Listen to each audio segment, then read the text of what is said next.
But we remember you, we still remember you. But prepare we have. We have gone, yeah, it was when the boats changed, and they dropped. So, I have to have the and I'm not very good at last year.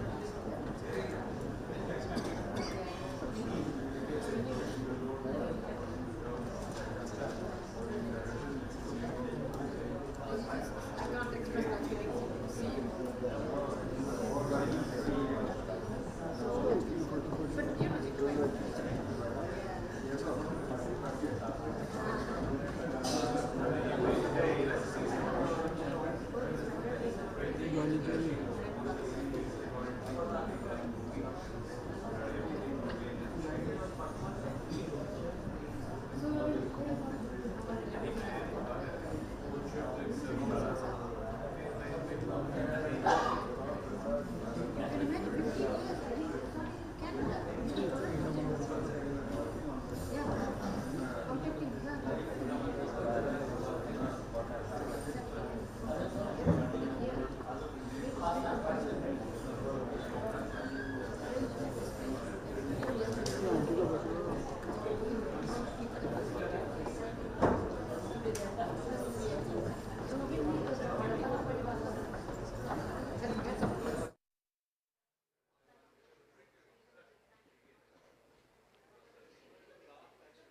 Well, good evening, ladies and gentlemen. Can I encourage you all to take your seats as we begin our commemoration this evening at this amazing, iconic Grand Hotel. If you can't hear me, just raise your voice. I think that's loud enough. Thank you. So we've settled down now, and I think we've got quite a few more people coming. Just want to welcome everybody who's watching on our streaming system this evening, on our YouTube platform, and of course the Zoom as well. If you do have the links, you're more than welcome to send it to your friends worldwide, of course.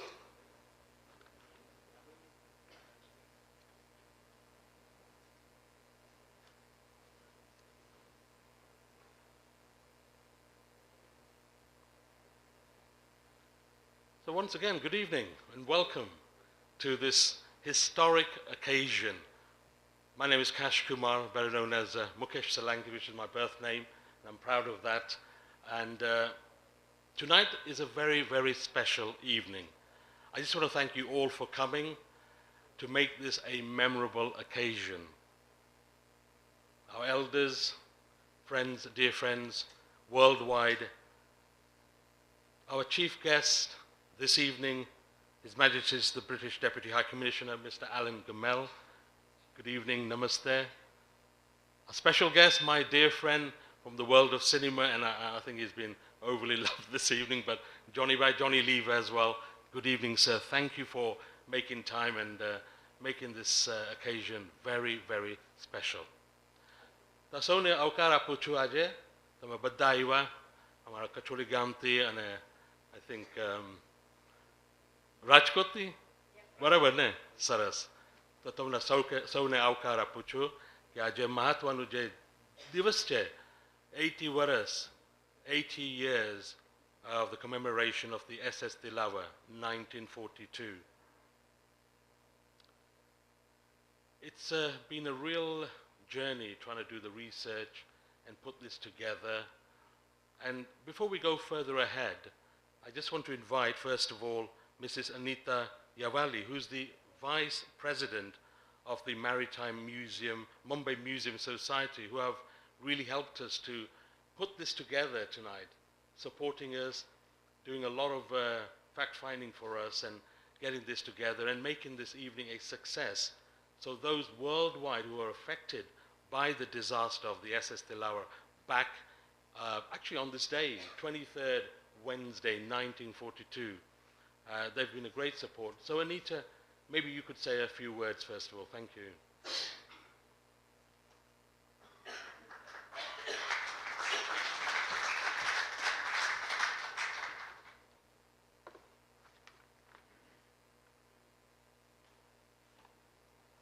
Good evening, everyone. Mr. Alan Emile, His Majesty's British Deputy High Commissioner, founders and members of Maritime Mumbai Museum Society, the Tilawa families, distinguished guests and friends.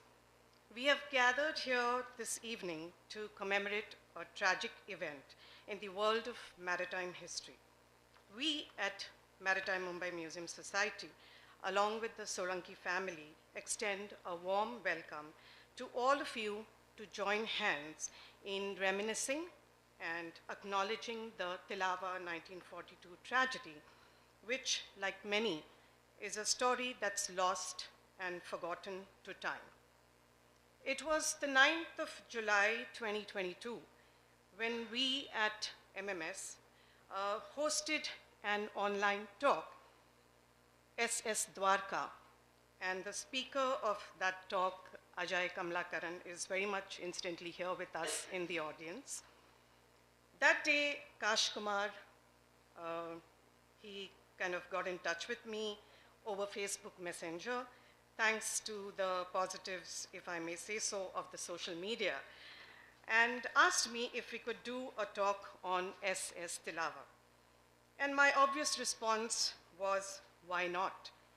And thus began our journey of conversations that have led us to this day.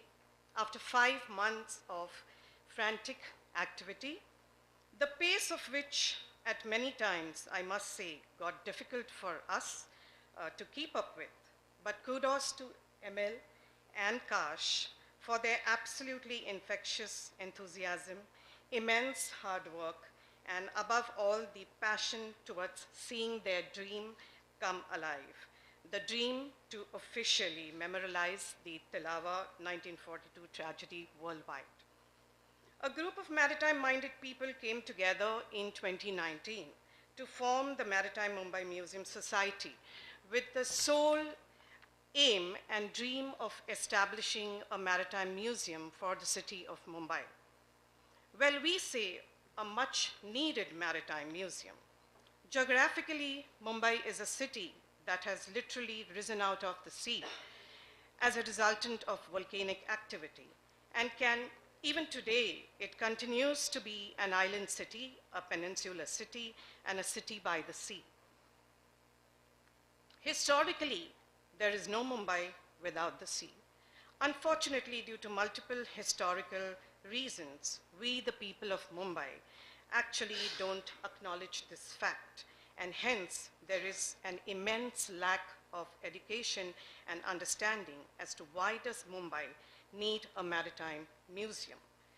There have been many attempts to establish a museum, and there are a few private galleries as well, which are not accessible to people.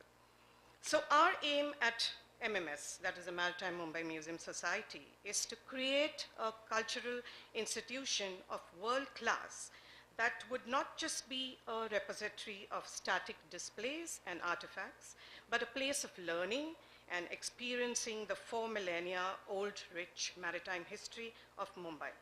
A place which will look at the past, delve in the present and point to the future as well. It's through this museum or the institution that we dream of creating.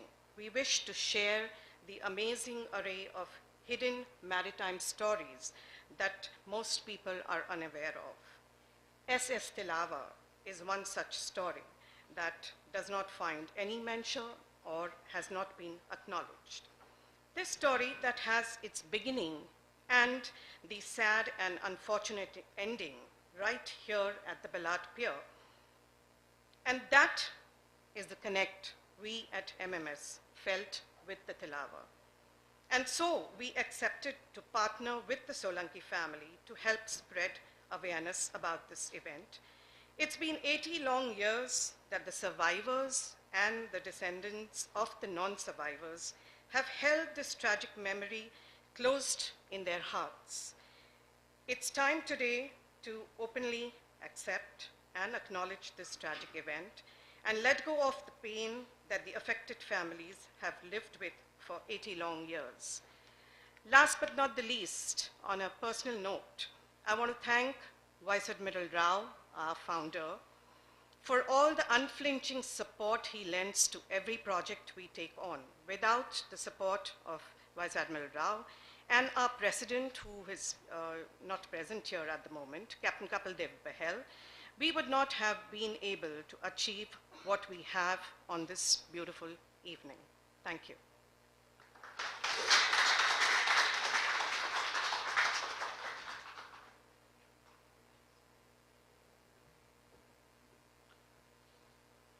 Well, thank you, Anita Yaweli, who represents the Maritime Mumbai Museum Society. In fact, she's the vice president. Thank you very much for those kind words and bringing out the emphasis of tonight's gathering.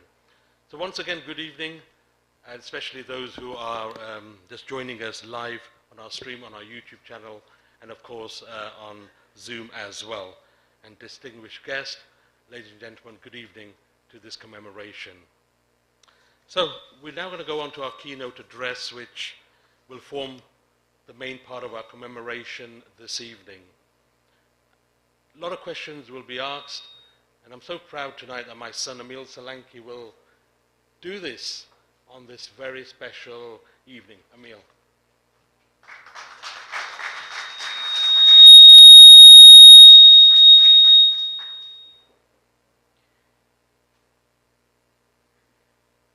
His Majesty's Deputy British High Commissioner, Mr. Alan Gemmill,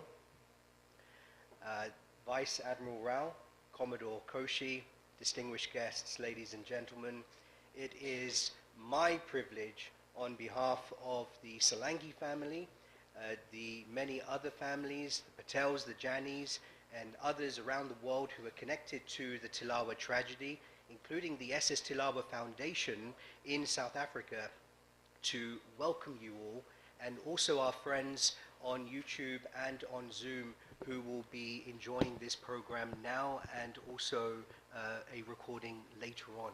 This is the first commemoration of this tragedy, and how fitting it is that 80 years later we can start the process of it becoming a unforgotten tragedy, and we hope that our efforts will start this process of closure and healing.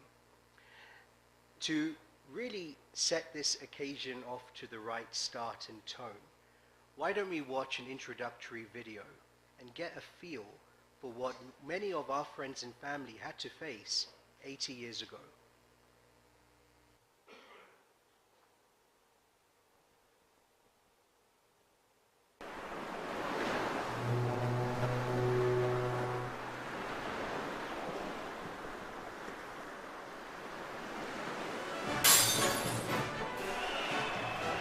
Tilawa 1942, it's actually the name of a ship that was built by the British Steam Navigation Company. It was actually named after a Burmese port, and it was in use for about 18 years. Its route was from Mumbai to South Africa via the Seychelles, Mombasa and Maputo. It ended in Durban, and passengers were mainly Indian nationals looking to offer their trade expertise and look at new business opportunities.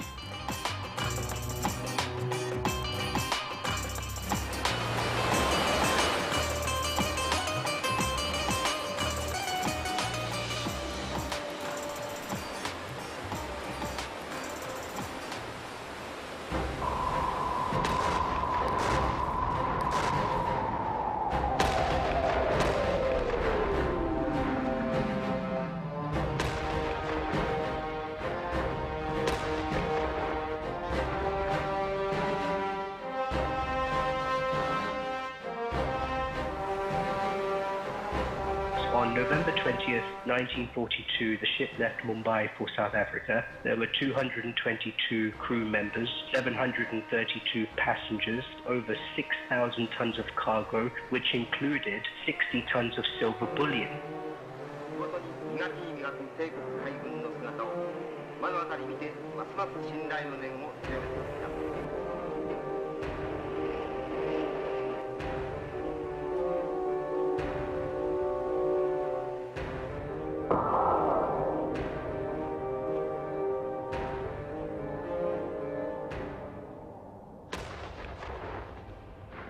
I heard a terrible explosion.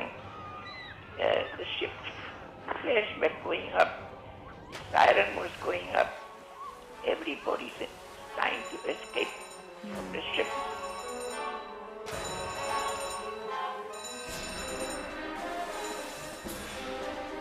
About 900 miles northeast of the Seychelles, there was an attack on the ship by the Japanese Imperial Army. It was the I-29 submarine. It twice torpedoed Tilawa, and after the first torpedo attack, the first officer transmitted SOS messages. I had a terrible shock because I was only teenager at the time, 17-year-old. It was about another 15 or 20 minutes, I think. I heard another explosion.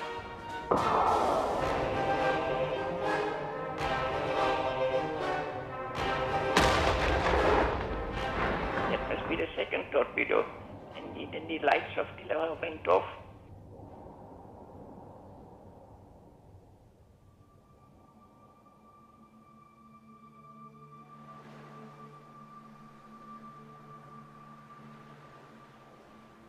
They were in the water. My late father, for example, did not make it to any of the boats. He was on a plank, on a raft, in the middle of the ocean for 2 nights and 2 days. Now that's a real miracle, you know, as such.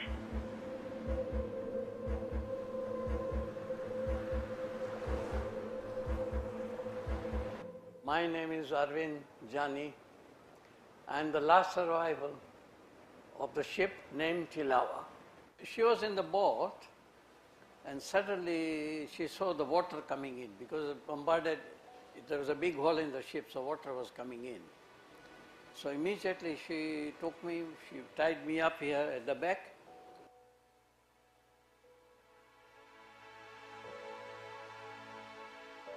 And immediately went up and asked for the help. I think this story needs to be seen and heard, you know, not just for my dad, but for the people that didn't make it, you know.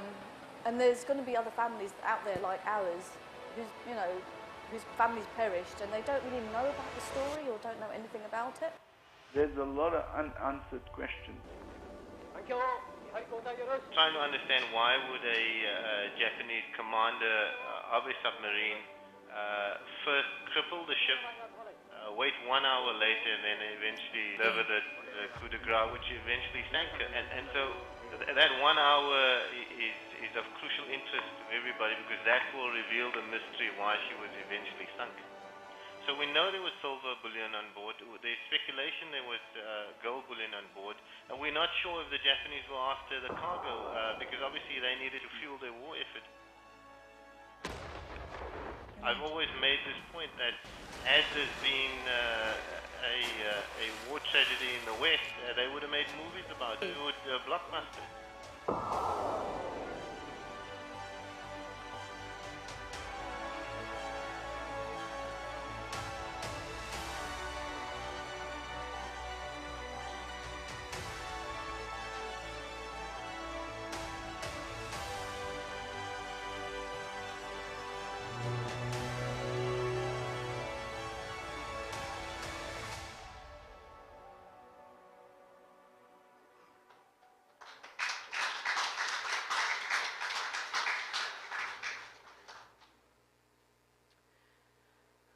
That's quite a moving video, isn't it? And it doesn't get boring watching that.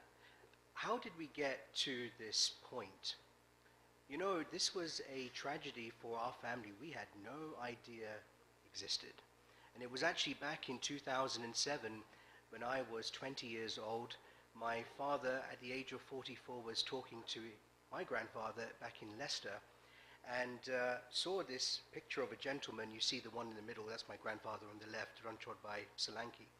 He saw this picture in the middle and asked my grandfather, "Who is that?" And my grandfather says, "That's my dad." And my father says, "No, that can't be true, because this couple on my left, they're my grandparents." And so my grandfather goes on to explain what had happened.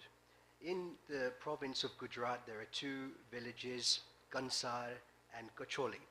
And so we have two fleshly sisters from Kansar marrying two fleshly brothers from Kacholi on the same day. It was quite common back many decades ago. And so what had happened was when Nicha Bai Chiba Bai Solanki perished in the Tilawa tragedy, his brother, his oldest brother, Vallabhbhai Chibabai Solanki, would actually raise my grandfather as his own son. What a beautiful human gesture that was, to give him a new identity, a new start, to take him to East Africa and to give him as best as possible all of the love that he hoped his younger brother could have done if he was still alive. But just think for a moment what that meant for us. It meant two things. First, if my real great-grandfather did not leave at least one child behind before the Tilawa tragedy, I wouldn't be here talking to you today, my father and his siblings. So that for us was a moment of realization, the miracle of life. And the second realization was that for my grandfather, he was given a new opportunity. And that is something that we never wanted to take for granted. But for us now, we had a bit of a family crisis. Which lineage would we continue? Which would we protect? Because remember that this man on the right, he had an identity. He had a life, he had a son, he had a marriage, he had a wife, he had so much going for him. And, you know, please try to realize that this was a very dangerous period to be traveling in the first place. It was 3 years before the end of the Second World War, 5 years before the end of British rule here in India. And so coming from an untouchable, low-caste society of primitive, modest means, and aspiring for greatness and trying to get every penny together to make a new journey and to try and give your family a better future. This is really where it started for us. And so in 2007, when my father learned this story, it became an inspiration for me too. And he started searching online, what was the name of this ship? What was the event? When did it happen? Why did it happen? And here we are. Online, thanks to the internet, we have 5 pictures of the SS Tilawa. And it was then in 2007, the very same year, that my father found that there were 3 gentlemen in South Africa who had a connection to Tilawa. They had set up the SS Tilawa Foundation. And what is amazing about these three individuals, they had taken the research as far as they could, but they found the Transvaal Congress Passenger Manifest. Isn't that something? And they were also able to connect with a gentleman who was part of the HMS Birmingham rescue operation, who actually had a photograph taken from the plane Swordfish when they first saw these survivors who were holding on for dear life for 2 days in the middle of the Indian Ocean with shark attacks and barracudas surrounding them. So how do you think we felt as a family? And many here and online, I keep receiving messages of people copying and pasting a screenshot of this yellow piece of paper and identifying someone from their family who was on Tilawa. And there we are, Nichabai Chibabai Solanki. They even got the spelling right.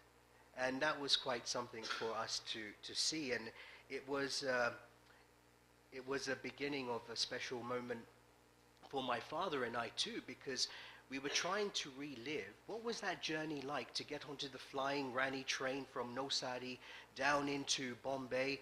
Three individuals, Nichabai Chibabai Solanki, his first cousin Devjibai Bagabai Solanki from Kocholi, who survived, by the way.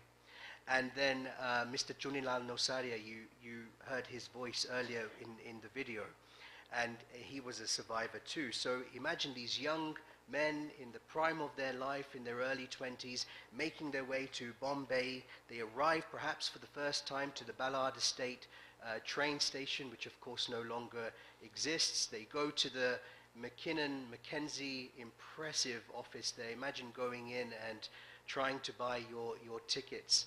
And then they would set sail on November 20th of 1942, and they would start this, what was meant to be an exciting journey in some ways too. But you know, in our research we realized something, that it was common practice to go through drills in case something had happened. So this wasn't totally a surprise for them that there could be enemy conflict. And I had realized a year prior, in 1941, that Tilawa had an escort, actually. HMS Cornwall had the privilege of that.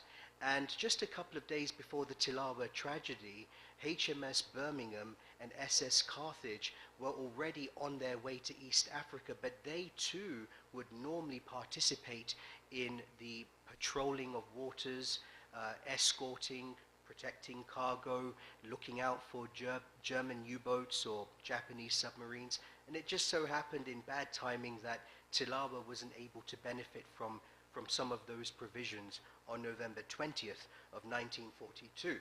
So then, of course, as you saw in the video earlier, which the Japanese have done a great job of recording some of their activities. And so some of the footage that you saw was some of their activities in the middle of the Indian Ocean in 1942. That was real. And this was the crew on the left that were part of that operation. And I know many of you here are avid historians of Indian history. Perhaps you noticed the gentleman on the front row, second from the left. That's actually Subhash Chandra Bose, believe it or not. Yes. And you know, this picture was taken 5 months after the Tilawa tragedy. 5 months. So Tilawa lost its ship in November 1942. And then, according to the history books, April 1943, Subhash Chandra Bose needed some assistance. He was trying to get from the Indian Ocean to Japan, and he met up with this crew, and this crew gave him safe passage to Japan. But it's just an interesting connection that this was the same crew that had attacked the SS Tilawa. Of course, we're very grateful that SS Carthage and HMS Birmingham were part of the rescue operation. 678 souls were brought back to Bombay, and we appreciate their efforts too. And look at this. These are the only 2 photographs that we have of the event. Can you imagine trying to get into one of those boats, lifeboats? There were only 9. and perhaps there's a bit of pushing and shoving and conflict, and perhaps someone pushes you out, or maybe you were hanging on, but then you gave up because you couldn't hack it anymore, couldn't handle the stress. But then how grateful the people on the right, if you look closely on our website, Tilawa1942.com, some of them are smiling. They were just so happy to be given that second chance in life. I'm sure you would feel the same. So, in 2012, now we've known of this tragedy for 5 years. This was the final time that I would see my grandfather in Leicester. And he made a request to me which I didn't really take seriously, but I appreciated. And he wasn't losing his mental faculties, but he asked, please find the ship. Please find the location of my father's body. And he kept going on and on and on, and all I could do is comfort and be polite and smile. But that was his request. In the very same year that he made that request, a famous racing driver from England, Ross Hyatt, set up an exploration company called Argentum. And he had planned to find the silver and to start the process of trying to see where this ship was. And it was in 2017, after 6 months or so, that they were able to go over 2 miles deep into the Indian Ocean. They found the wreck site. They were able to salvage the silver. They brought it back to Southampton at the receiver of wreck, which then actually triggered a very interesting, unprecedented maritime law conflict between the Republic of South Africa and Argentum. And the question that came up was if the South Africans should pay for the labor, for the efforts of actually finding the silver bars. Could they claim state immunity? And what the justices concluded on both occasions is that the silver was used for commercial interests. It was on a merchant ship, and everybody acknowledges that the silver does belong to the government of South Africa, but they have to pay for the labor for someone to go and get it. And that Court of Appeals decision just came out in October. But you see, for us, we were excited about the discovery of the ship because it was like a resurrection of the subject. There was only so much we could do up until Mr. Hyatt and Argentum made the effort to go and get the silver. And obviously, good for him. We're happy that he won his little case there. But remember, my grandfather's desire was find the location of the ship. And we hope that now we can get some photographs and videos of the ship and perhaps gain further insights as to what happened. It was during the court case that I thought, why don't we set up a website, Tilawa1942.com. We live in a world where in order to get attention, we need to have an online presence. And I thought it would be fitting that we have a logo that represents the silver, it represents the color of the deep dark blue sea, and that since my great-grandfather actually lost his life, why don't we make him the face representing the other 279 souls? Why can he not become part of the symbol of this forgotten tragedy? And so we've made an effort to have an online presence, and just in this year alone, we've had many articles go out in South Africa, in India, in the United Kingdom, and we appreciate what the press have done on our behalf to share this story with all of you wonderful people. I personally, I know Mrs. Urali made comments on this already, but as a young man interested in a variety of projects, you're always wondering who's going to give you a shot in life, who's going to open a door, who can you talk to, who's going to give you a chance. And these fine individuals are a sterling example to all of us. because it, you know, I'm only 35 now, but it shows that when the older generation actually invest time and effort in the younger generation, we're actually able to preserve history and pass on that heritage. And this was of their own free will, pro bono, out of the generosity of their heart. And so I would like to take this opportunity to thank the Maritime Mumbai Museum Society for saying, yes, we will help you put this commemoration together. How do you feel about that?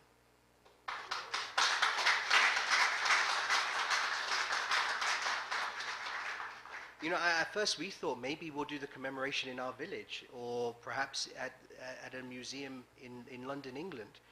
But as things developed, it just became appropriate that this is where we have the commemoration.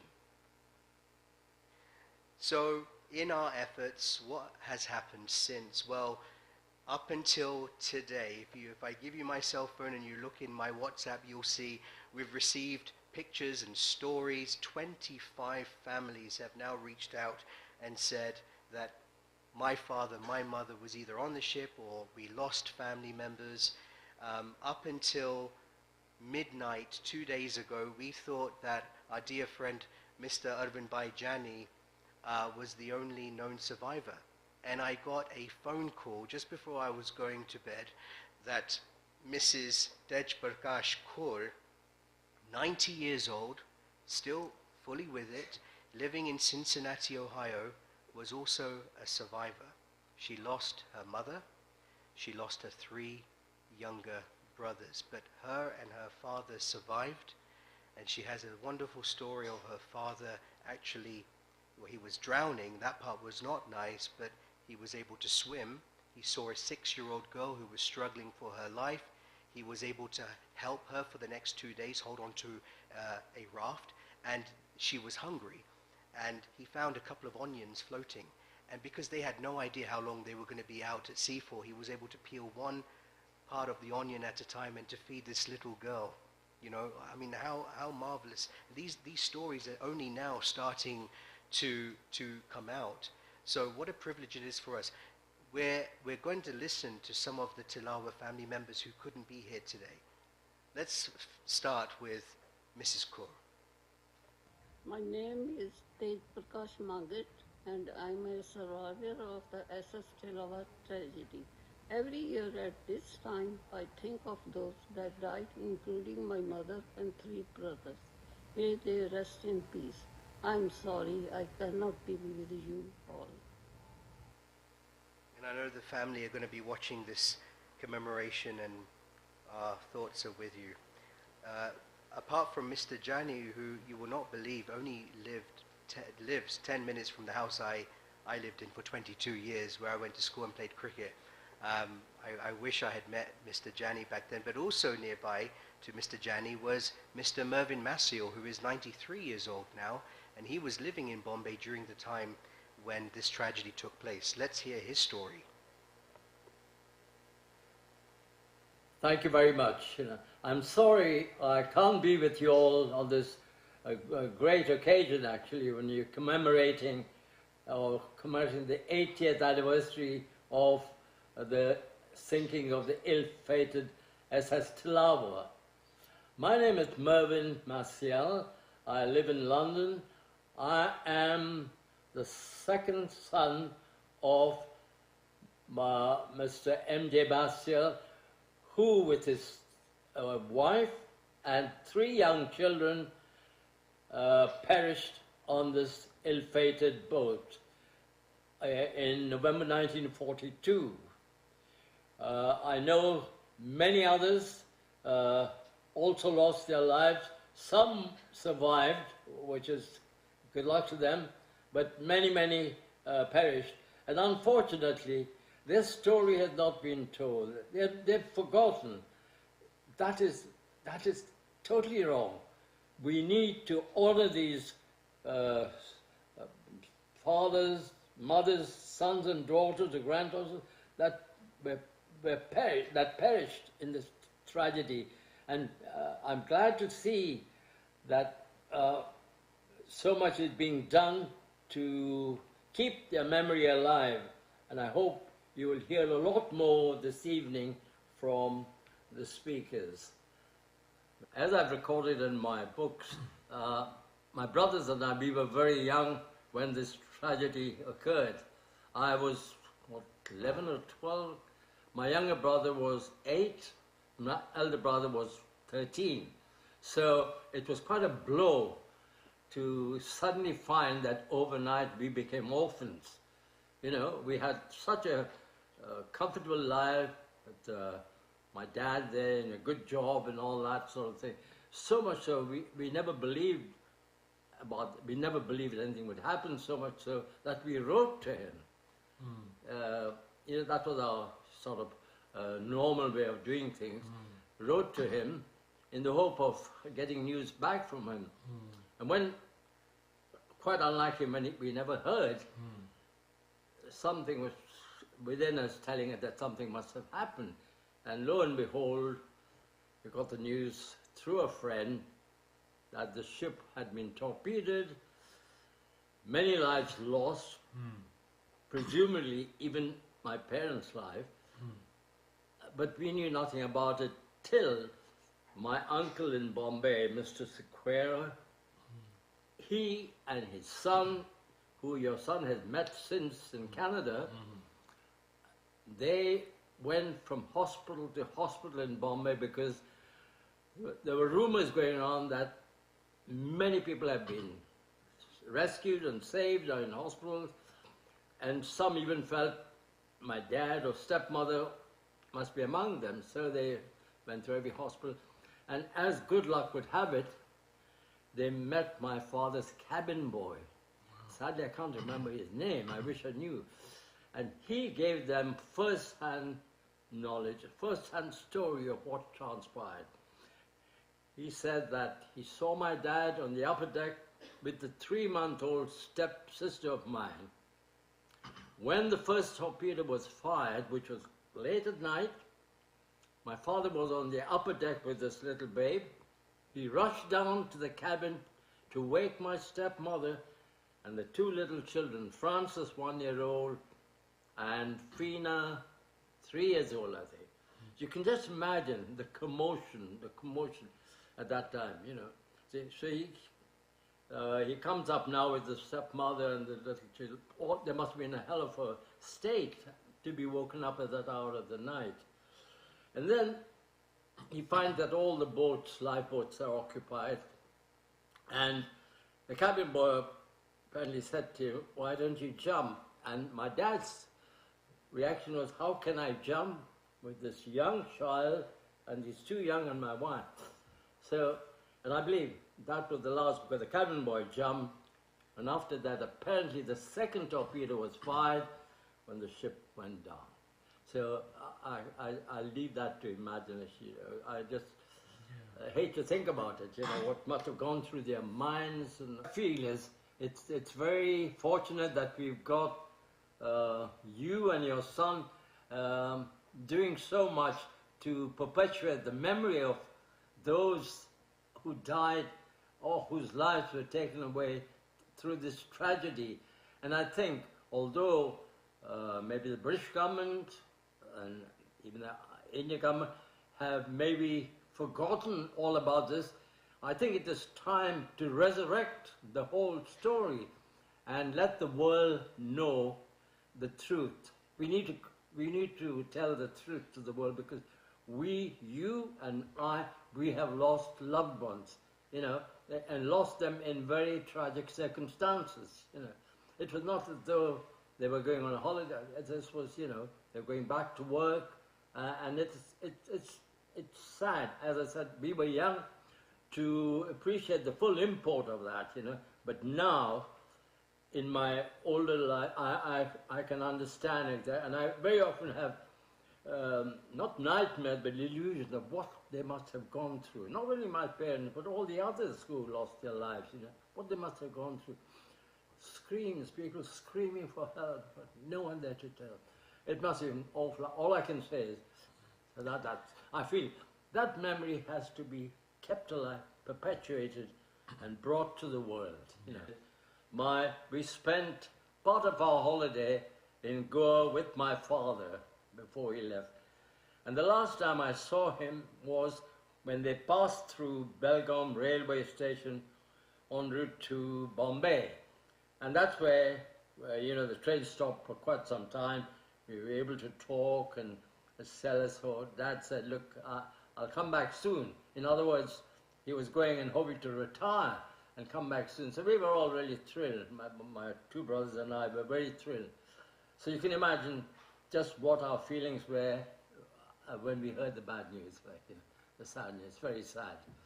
It has affected me, but even now my grandchildren who never knew their great-grandfather, they still feel about it. They feel very much for it, I think, and maybe for them and generations future, the story needs to be told.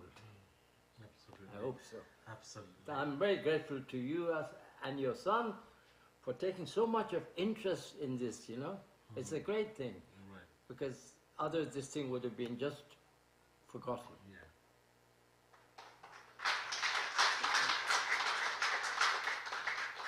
I got a text message from Mr. Masil leading up to the program. He was anxious to watch it, and we are thinking of you, Mervyn. Thank you for sending that message to us. I mentioned earlier the three gentlemen who started the SS Tilawa Foundation in South Africa, and unfortunately they couldn't be here with us today, but it is absolutely appropriate that we give them the opportunity to share a few words. So I'd like Mr. Haroon Tal Mohammed from Pretoria, South Africa, to share a few words. Good day to you. To all those attending and partaking in the 80th anniversary commemoration of the tragedy of the SS Tilawa being held in Mumbai. I take this opportunity to greet you with the universal greeting of peace.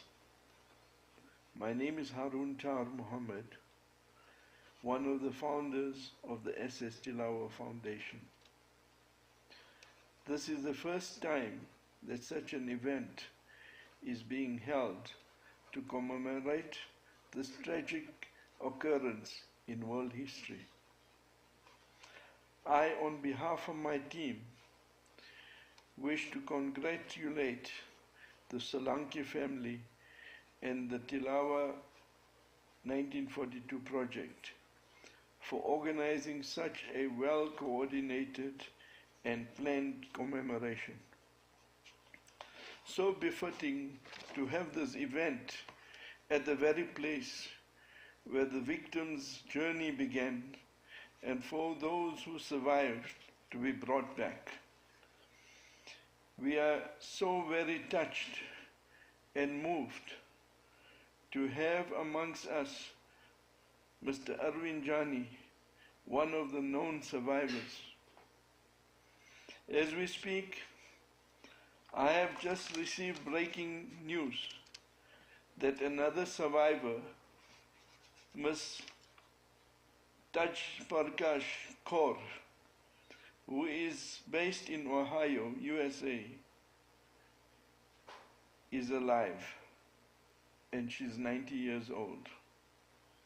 Her daughter will try to give us the opportunity to talk to her, hopefully, within the next day or so.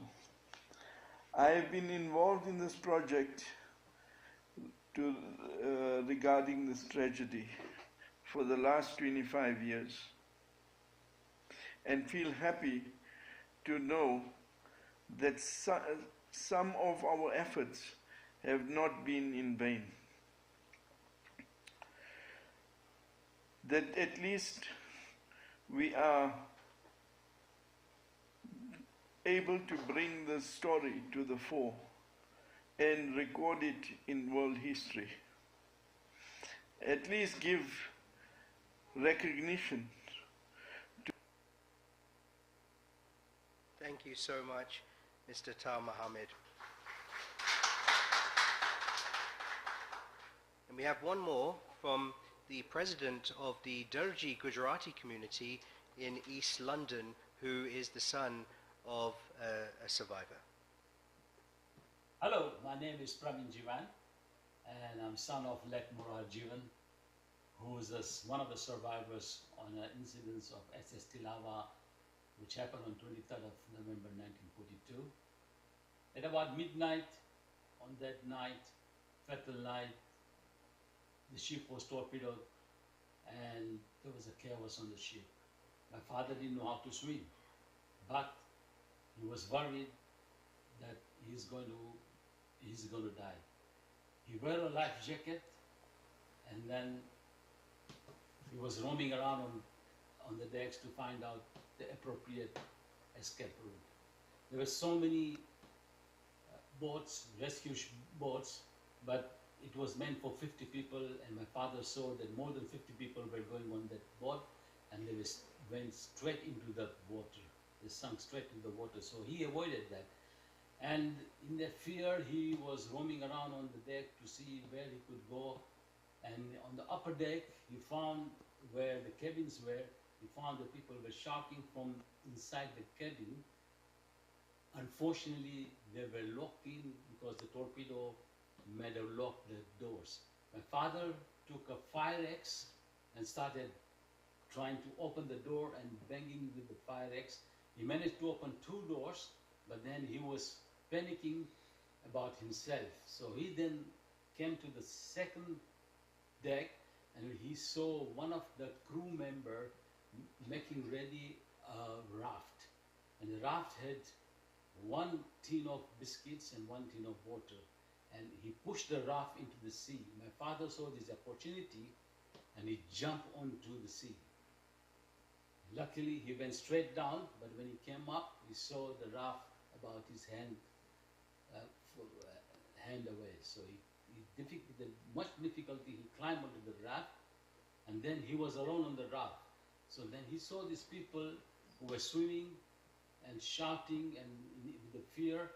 So he picked them one by one, and he rescued them he put them onto the raft. And then he saw one lady who was hanging onto the rope, and he rescued her as well and pulled her into the raft. In total, he rescued about 20 people onto the raft. And then as they moved on about 400 yards away from the ship, the second torpedo hit SS Tilawa, and the ship slowly sunk into the waters. It was pitch dark, no one to talk to, and there was a fear among all those 20 people, and the raft started drifting. And there were waves which were much higher, and they were going over his head. And they were just quiet and praying for their survival. So 2 days and 2 nights they were in the raft. Nobody said anything, nobody ate anything. And on the 3rd morning, they saw something which was flying onto the sky. They thought that the shore was near. But it wasn't a bird, it was a rescue plane which signaled a rescue ship called SS Birmingham, and they came to pick them up. All the 20 passengers, all the 20 people, their legs were frozen, they couldn't get up. So they were lifted into the ship, into the hot tub and a tot of brandy. At that time, my elder sister was 3 months old, and my mother was in a town called Navsari. Eventually, my father telephoned relatives that he is safe, because they all thought he would have died into the disaster. This story was told by my father so many times. Every time somebody came to our house and visit us, he used to tell a story with fear, with anger, and with excitement. For us, he was a brave man to rescue 20 people on the raft. And nobody has actually said why the ship was torpedoed, although now it's come out about. It's very nice for Emile to organize this event at Mumbai, and I wish I can join him there. I wish him luck, and I wish to pay respect to all the people who lost their life.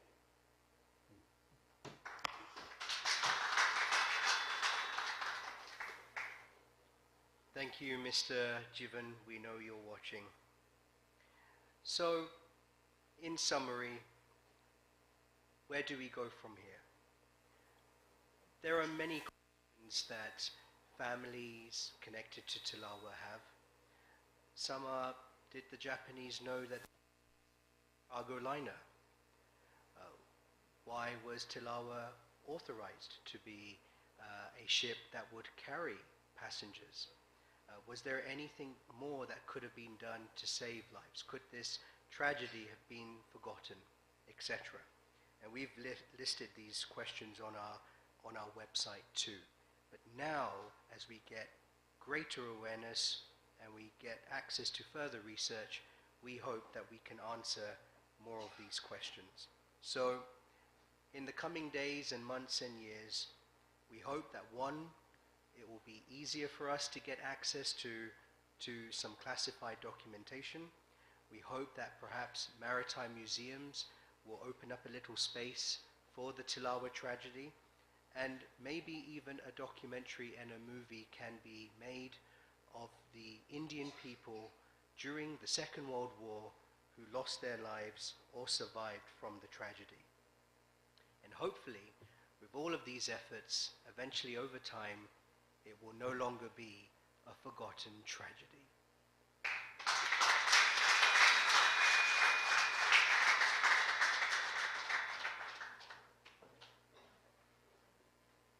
Well, thank you. Emile.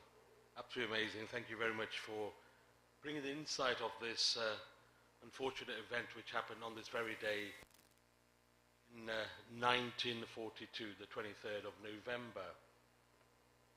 Once again, welcome. We see a few that came just after we started, so welcome to this very historic commemoration. It's lovely to see a lot of people are streaming, watching this on our YouTube platform, and of course on Zoom as well.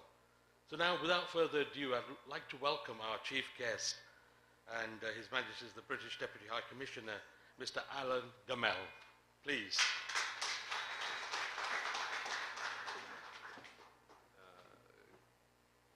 Good evening, representatives of the armed forces, those families represented here, friends of the Tilawa project. It's my great honour to join you tonight to mark the tragic loss of 280 lives 80 years ago. And first let me thank Vice Admiral I.C. Rao and the Solanki family for the inspiring work that they have done to bring this story back to present times and to keep it in our memories.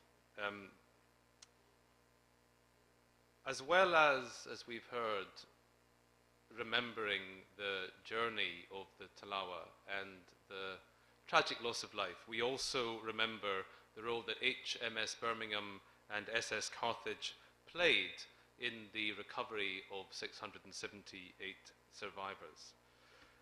His Majesty's government honours all those who lost their lives during the Second World War and all those whose service and sacrifice ensured the Allied victory.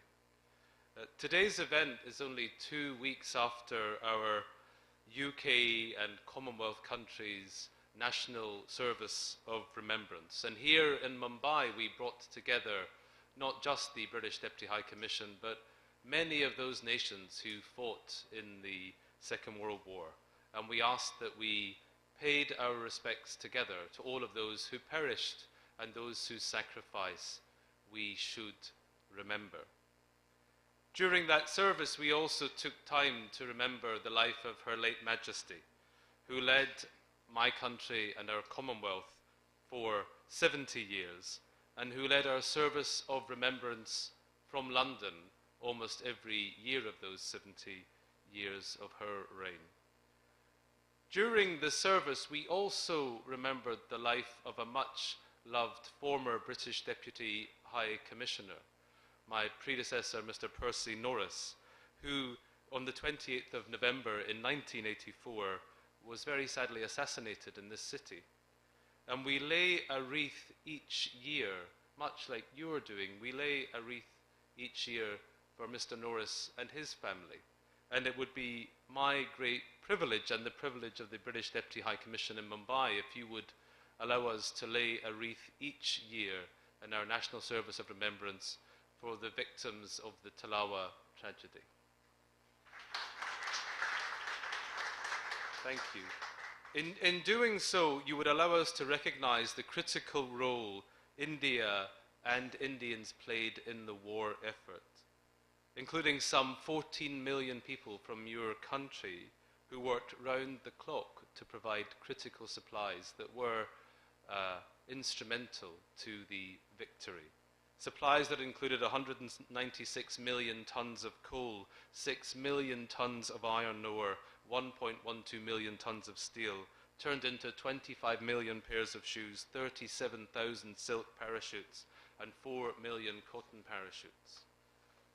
A huge sacrifice from the people of India, from here, this place, to ensure a victory and that freedom and peace and the lives that we have today were assured. The UK government fully supports your efforts to ensure that the victims of this tragedy are not forgotten. So it has been a great privilege to listen to the inspiring work of the Solanki family, but also to meet Arvind Jani, who until some moments ago would have been the last known survivor of this tragedy, sir. But it is a great privilege for me to meet you and to have heard your family's story.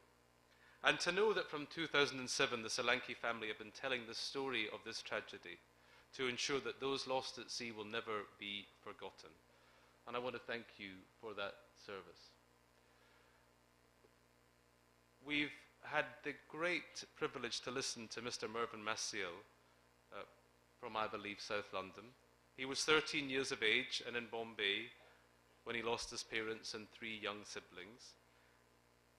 A year later, in November 1944, on the first anniversary of the Tilawa tragedy, at only 14 years old, he composed a poem, which he then later published in his book, Buana Karanai. And it is my privilege to read his poem today for all of those lost in this tragedy and for the families who keep their memory alive. In Memoriam by Mervyn Maciel. My mother was snatched at too early an age. My father soon followed that same old stage, and left us 3 brothers quite helpless alone to bear the yoke that they had borne. My mother's death took place at home, where all of us did weep and mourn, but my father's death was a death at sea. It tore our hearts and orphaned 3. My dad with stepmom and children 3 was sailing to Africa, full of glee. He smilingly said, "I'll come back soon," but we knew not death would call so soon. So sudden God's summons, so quick the deep sea, did swallow them all, O destiny. No time to say farewell, no time to say wait. Death's cold gatekeeper had opened the gate. And now that he's gone, we can remember naught, but trust in God, for that's our lot. And trusting in him who reigns on high, we'll patiently wait till the end draws nigh. Then Daddy and Mummy, soon shall we meet, when death has silenced our last heartbeat.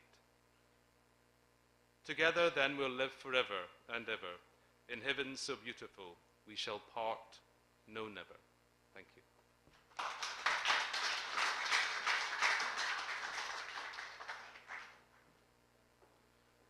Thank you very much, Mr. Alan Gamel. Wonderfully read. Appreciate that. I think this is a fitting moment just to have a moment of silence before we come to the conclusion of tonight's commemoration. So may we do that, please.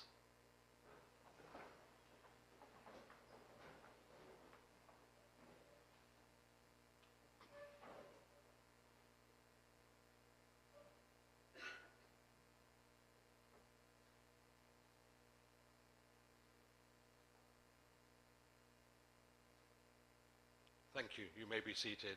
Thank you very much. So as we come to a conclusion, I don't want to miss the opportunity to invite, as I said, the one and only known survivor at the time when we met Mr. Jani, Arvind Bhai Jani. So maybe Pallavi, Arunaben, you'd like to come to the table on my left here, and we'll just ask you one or two questions.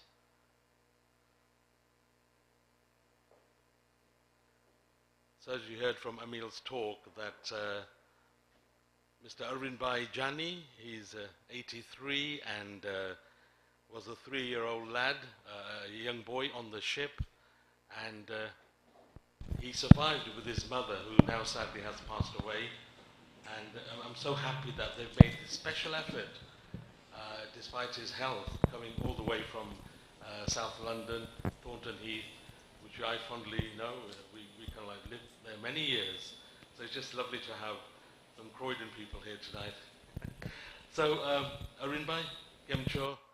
તમારા ખૂબ જબાર તમે આજે આવ્યા. So happy. And how do you feel coming tonight to this commemoration? It's just a memory which I can never forget forever whole life. Now today I remember my mother a lot. Because due to her, today I'm surviving.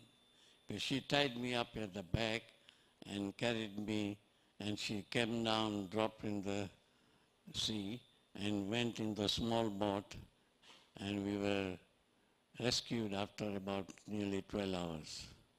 Well, it's a memory I will never ever forget. Well, nothing much. I'm just remembering the whole thing, and you made me remember more when I heard more stories about the other people. So it's a really, really sad story. Very sad. Pallavi, you've obviously come through in as well. I know you've had a tiresome journey, but it's so happy to see you as well and your family. Thank you, thank you. I just want to say thank you to the Solanki family for inviting us and having us here. Just, I think, on a final note for Dad, because it has been a lot of remembrance on it. He was young and he's heard the stories from his mum and his siblings. But thinking forward in the future, what's come from it, of being a family of 4 children, Dad being the youngest at the time, my ba went on to have another 4 children, which led to another 44 members of our family now, not including the first 4. But so, you know, she was an incredible, brave woman who took a leap of faith, not knowing anything about swimming, because back then they wouldn't have. But she did, and I'm so grateful that she did, because we're all here. And my dad's even got his youngest baby sister, number 8, in the audience with us tonight. So it's incredible. So thank you. Thank you. And Arunaben, would you like to say a few words in conclusion? I'd just like to say thank you very much, Kash, Solanki, and Emile, for organizing this amazing your tour through Tilawa. You've been working for 15 years, really very hard. And this is, I think this is the day your dream has come true. Thank you. Yeah. And I thank everybody, each and every one of you who have attended this function. It's all Kash and Emile's hard work that we all are here to remember this occasion of Tilawa, 1942, 80 years. And the last thing I will just say that I am very proud of my mother-in-law, Vasan Ben Jani, who, with his bravery, took my husband, carried him at the back, and went to Mumbai in the boat. She stayed there for a couple of days. I just got some news today from one of my sister-in-laws that when she reached Georgia in a horse carriage cart, my great-grandmother, Arvind's grandmother, was performing her 13th and 14th day of ceremony. When somebody dies, they were performing that ceremony when mom goes with Arvind. So you can imagine what situation it was at that time, performing ceremony on one side, and they both are alive. So it was very, very touching what I heard today. But once again, thank you very much indeed for attending this function and giving my husband lots of attention. He is very upset. He gets really upset and emotional after all this event. But once again, thank you very much indeed. Thank you. So don't go anywhere, just stay there. In fact, what we'd like to do now is present as a bit of a gift, a memento. Mr. Alan Gamel, if you'd like to present to Arun Bhaijani and his family, you just come onto the stage.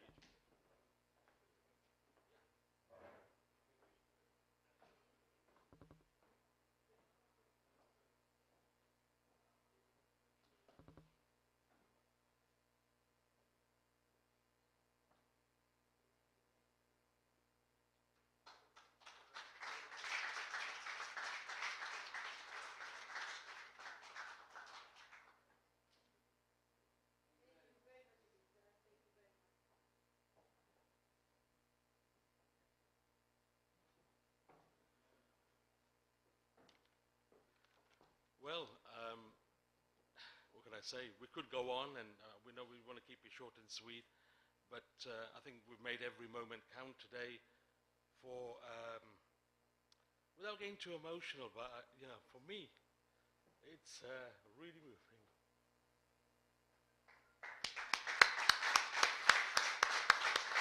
So, Emile, if you'd like to come forward, and we're going to present a momentum to our wonderful helpers here, the owners of the Grand Hotel.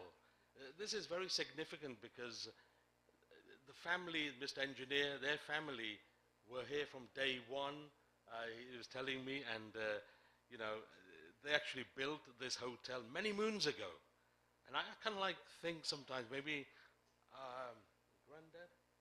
Perhaps, yeah, perhaps my great-grandfather may have had the opportunity to come close by for a cup of tea or something, but it really is quite something to think that this building existed during the time of Tilawa leaving, and perhaps even some of the crew who were of some wealth or some financial stability were even able to stay in this building. So we would like to ask Mr. Johnny Lever to come up and to present this gift to Mr. Sagar, engineer, and Mr. Shant, engineer, the owners of this historic building, and for allowing us the privilege of hosting this commemoration at the Grand Hotel in the Ballard Estate in South Mumbai, India.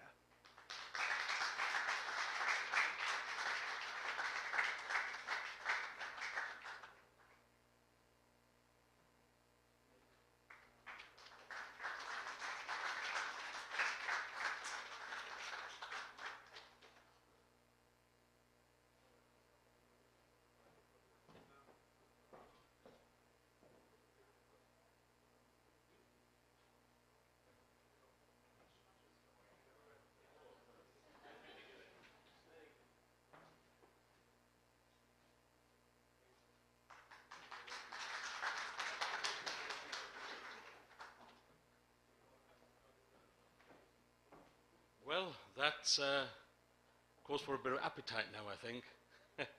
It's 15 years of hard work, and certainly, once again, I just want to thank the Mumbai Maritime Museum Society for all your hard work. Mr. Captain Kapil Dev Bal, I don't see him here, but maybe he is. Oh, yes, sir, please. I'm so sorry, sir. I was looking out for you, and I'm so happy you're here. Thank you very much for your lovely tour, and of course, recently, all your hard work. Thank you, sir. Retired Admiral Mr. Rao, Sir Rao, thank you very much. And Anita Yawali as well, you've been absolutely amazing. I know you've had lots of sleepless nights, especially with, you know, talking to you, and my son's been trying to get lots of information. But, you know, we finally did it, and tonight we think of all those that perished, and they're not forgotten. So now, once again, finally, and everybody watching on our social media as well, thank you very much for joining us tonight. Unfortunately, you won't be able to have the wonderful food that we're going to enjoy now, provided by the Grand Hotel. Once again, thank you very much, and good night.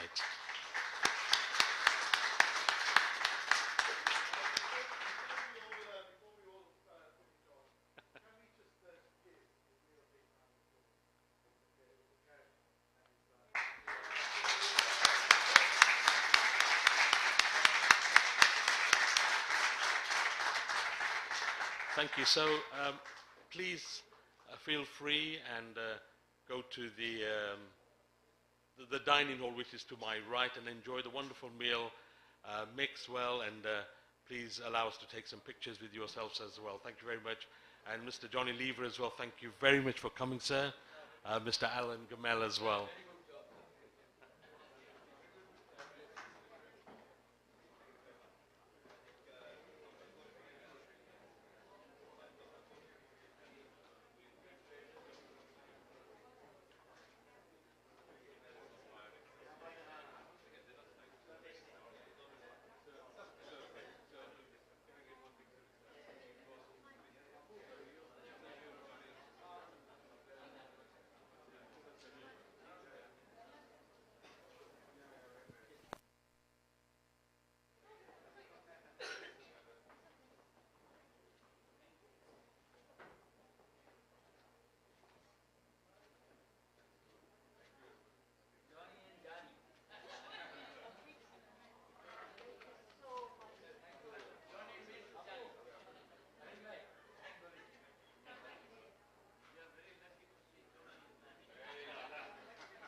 Nice seeing you, sir.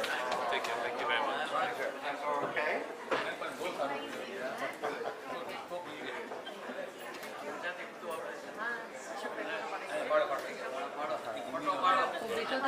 His family friend. Oh. Ashok, Mr. Ashok Panjwani. His son came to our house. He came when he was about 6 years old. And they have not forgotten it. Wait, Panjwani and son. Such good boys. They were a team of 10. Can I sneak in there? Thank you. Thank you very much. Thank you.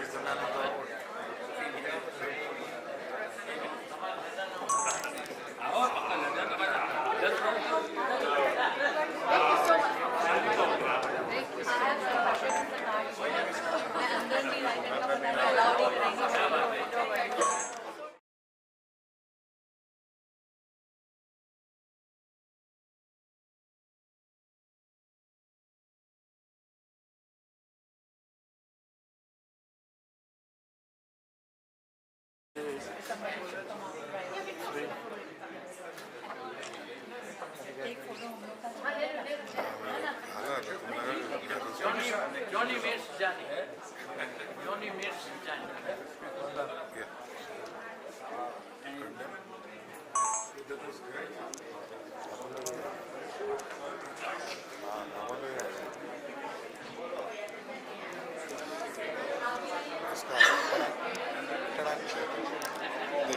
इसका भी ले लो आता recording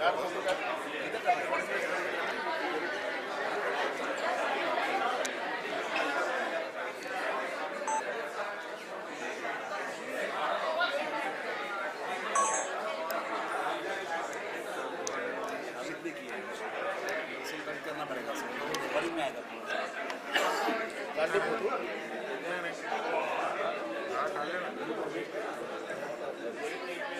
photo काढा तिकडे सगळं घेतला आपल्याला stop करू हेडफोन बोर्ड काय